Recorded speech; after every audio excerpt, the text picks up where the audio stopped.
ನೋಡಿ, ಈಗ ನಿನ್ನೆನೇ ರಾಜ್ಯದ ಮುಖ್ಯಮಂತ್ರಿ ರಾಜೀನಾಮೆಯನ್ನು ಸಲ್ಲಿಸಿದ್ದಾರೆ. ಇನ್ನು ಎಲ್ಲರಿಬ್ಬರು ಡೆಲ್ಲಿಗೆ ಹೋಗಿದ್ದಾರೆ, ಉಪಮುಖ್ಯಮಂತ್ರಿನೂ ಮತ್ತು ಸಿದ್ದರಾಮಯ್ಯ ಸಾಹೇಬರು. ಈಗ ನಿನ್ನೆ ನಾವು ಮಾಧ್ಯಮ ನಿಮ್ಮಿಂದನೇ ನಾವು ಕೇಳ್ಪಡ್ತಾ ಇದ್ದೀವಿ, ಈ ಥರ ಬಂದುಬಿಟ್ಟು 3ರಿಂದ 4 ಉಪಮುಖ್ಯಮಂತ್ರಿ ಮಾಡಬೇಕು ಅಂತ ಹೈಕಮಾಂಡ್ ಹೇಳ್ತಾರೆ. ಅದನ್ನು ನಿಮ್ಮ ಮಾಧ್ಯಮ ಮುಖಾಂತರ ನಾವು ಕೇಳ್ತಾ ಇದ್ದೀವಿ, ಕಾರ್ಯಕರ್ತರಾಗಲಿ ನಾಯಕರುಗಳಾಗಲಿ.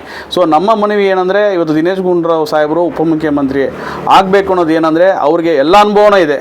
ಆಮೇಲೆ ಒಬ್ಬ ಯುವ ನಾಯಕರು ಇವತ್ತು ರಾಜ್ಯದಲ್ಲಿ ಅಂದರೆ ವಿತೌಟ್ ಎನಿ ಅಲಿಗೇಷನ್ಸ್ ಅಂದರೆ, ಆಮೇಲೆ ಇವತ್ತು ನೀವು ನೋಡ್ಬೋದು ಆರೋಗ್ಯ ಇಲಾಖೆಯಲ್ಲಿ ಎಷ್ಟು ದೊಡ್ಡ ಕೆಲಸ ಮಾಡ್ತಿದ್ದಾರೆ. ಇದು ಮುಂದೆ ಇದು ಯಾರೋ ಆರೋಗ್ಯ ಇಲಾಖೆಯಲ್ಲಿ ಕೆಲಸ ಮಾಡಿಲ್ಲ, ಇದು ಮುಂದೆ ಮಾಡ್ತಾರೋ ಇಲ್ವೋ ನಮ್ಗೆ ನಂಬಿಕೆ ಇಲ್ಲ. ಆದರೆ ನಮ್ಮ ದಿನೇಶ್ ಗುಂಡೂರಾವ್ ಸಾಹೇಬರು ಮಾಡಿರೋ ಕೆಲಸಗಳು ನೀವೆಲ್ಲ ನೋಡ್ಬೋದು. ಈಗ ಎಂಥ ಒಂದು 108 ಆಂಬ್ಯುಲೆನ್ಸ್ ಲಾಸ್ಟು CM ಸಾಹೇಬರು ಅಟೆಂಡ್ ಮಾಡಿರೋದು ಅದೇ ಕಾರ್ಯಕ್ರಮ, ಸರ್ಕಾರ ಕಾರ್ಯಕ್ರಮ.